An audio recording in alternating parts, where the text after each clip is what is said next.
France Inter.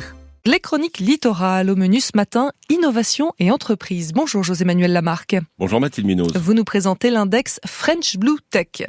Sous le patronage du secrétaire d'État chargé de la mer Hervé Berville, dans le cadre des Jeudis de l'innovation maritime avec le soutien d'Indosuez, le cluster maritime français a lancé l'index French Blue Tech des meilleures startups du maritime. Pour nous le présenter, avec nous, Alexandre Luskevich, qui est le directeur du développement technologique et réglementaire du cluster maritime français. Quel est cet index ? Alors l'index French Blue Tech, c'est pas un concours, c'est pas un trophée de l'innovation, c'est vraiment un panorama des startups du maritime qui existent aujourd'hui en France hexagonale et en Outre-mer. Ça, c'est une bonne chose.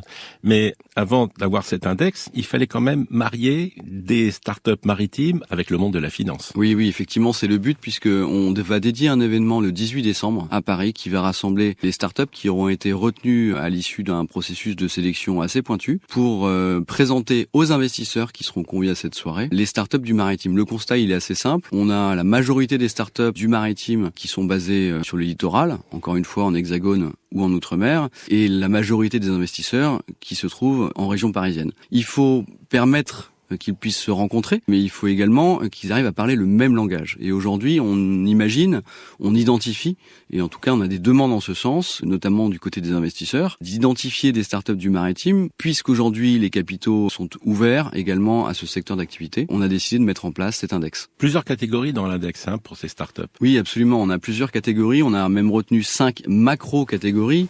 La première, elle a trait à tout ce qui est data, cyber, souveraineté. La seconde ayant trait à la robotique, aux navires, à la motorisation, mais également à un sujet important qui est celui de la décarbonation. Troisième macro-catégorie, la production d'énergie, le recyclage et tout ce qui a trait à la biodiversité marine. Quatrième macro-catégorie, les biotech, la cosmétique, la pharmaceutique, et enfin, dernière macro-catégorie, tout ce qui a trait à l'aquaculture et aux produits de la mer. Ce qui permet de faire connaître les startups de ce monde marin qui souvent sont connues par les spécialistes, mais pas par le grand public. Alors elles sont pas connues par le grand public, encore une fois, les startups du maritime sont bien souvent éloignées des yeux, se trouvent sur le littoral.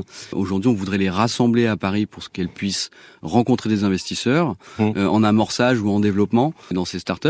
C'est pas connu du grand public parce que aujourd'hui, le monde des startups reste assez cloisonné. Il y a un certain nombre d'initiatives qui existent avec des levées de fonds, notamment des fonds de financement participatif. Les fameuses licornes. Alors les licornes, c'est l'étape d'après. Les licornes, c'est quand on a abouti à un certain stade de levée de fonds et qu'on a une startup qui se transforme en société qui a déjà, même parfois commercialisé des produits à une échelle internationale.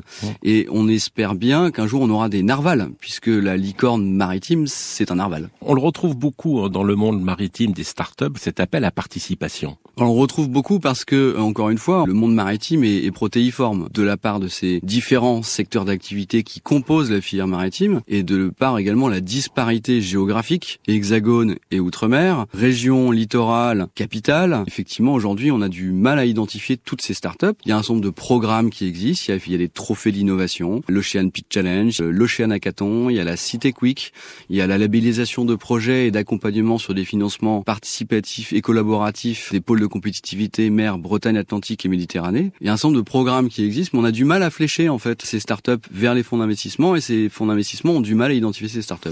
Et on le rappelle, le monde maritime est toujours vecteur d'emploi. Alors il est vecteur d'emploi et en croissance, on le voit depuis plusieurs années au travers du baromètre de l'économie maritime que publie le cluster maritime français chaque année. Et il sera également en croissance puisque qui dit création de société dit potentiel de développement, qui dit potentiel de développement dit également création d'emplois. Merci à vous Alexandre Luskevich. Un site internet, celui du cluster maritime français, cluster-maritime.fr. À demain Mathilde Munoz. À demain José-Manuel Lamarque.